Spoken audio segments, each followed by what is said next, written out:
வரஹ்மத்துல்லாஹி வரகாத்துஹு. கண்ணியத்துக்குரிய சகோதரர்களே, ஈரான் நாட்டிலே ஒரு கிராமத்திலே ஹாஜி என்ற ஒரு சகோதரர் குளிக்காமலே பல ஆண்டுகள் வாழ்ந்திருக்கிறார்.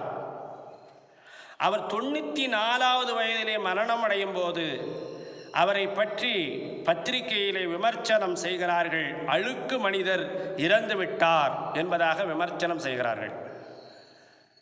அல்லாஹ் சுப்ஹானஹு வ தஆலா குர்ஆனிலே சொல்லி காட்டுகிறான், கத் அஃபலஹ மன் ஸக்காஹா, தன்னை தூய்மைப்படுத்திக் கொண்டவர் வெற்றி பெற்று விட்டார். வகத் ஹாப மன் தஸ்ஸாஹா, தூய்மை பெறாதவர் தோல்வி அடைந்து விட்டார் என்பதாக அல்லாஹ் குர்ஆனிலே சொல்லி காட்டுகிறான்.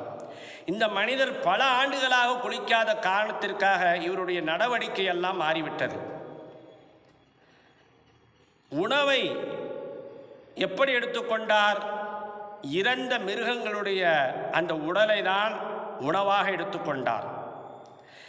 இவர் அழுக்கான காரணத்திற்காக, இவருடைய உடல் அழுக்கான காரணத்திற்காக இவருக்கு நல்ல நண்பர்கள் கிடைக்கவில்லை, நல்ல உணவு கிடைக்கவில்லை, நல்ல வாழ்க்கை கிடைக்கவில்லை. அப்போ உடல் சுத்தமாக இருக்க வேண்டும் என்பதை இஸ்லாம் வலியுறுத்துகிறது.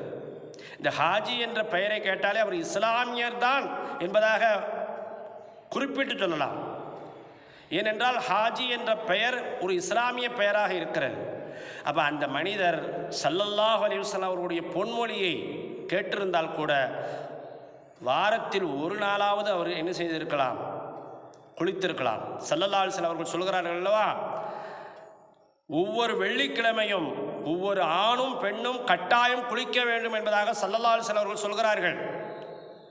அப்போ அவர் பள்ளிவாசல் போயிருந்தால் இந்த ஹதீஸையாவது அவர் கேட்டு தன்னுடைய உடலை தூய்மைப்படுத்தியிருக்கலாம், தன்னுடைய உள்ளத்தை அவர் தூய்மைப்படுத்தியிருக்கலாம் ஹதீஸ் கேட்பதன் மூலியமாக. அப்போ இஸ்லாம் உடலையும் தூய்மைப்படுத்த சொல்கிறது, உள்ளத்தையும் தூய்மைப்படுத்த சொல்கிறது, எண்ணத்தையும் தூய்மைப்படுத்த சொல்கிறது. சுருக்கமாக சொல்லப்போனால் நம்முடைய வாழ்க்கையே தூய்மைப்படுத்த சொல்கிறது. அந்த தூய்மையை அல்லாஹ் ஒவ்வொரு முஸ்லிமுக்கும் தருவானாக. வாஹிரு தாவானா அனில் ஹம்துலில்லாஹி ரப்பில் ஆலமீன். அஸ்ஸலாமு அலைக்கும் வரஹ்மத்துல்லாஹி வபரகாத்துஹு.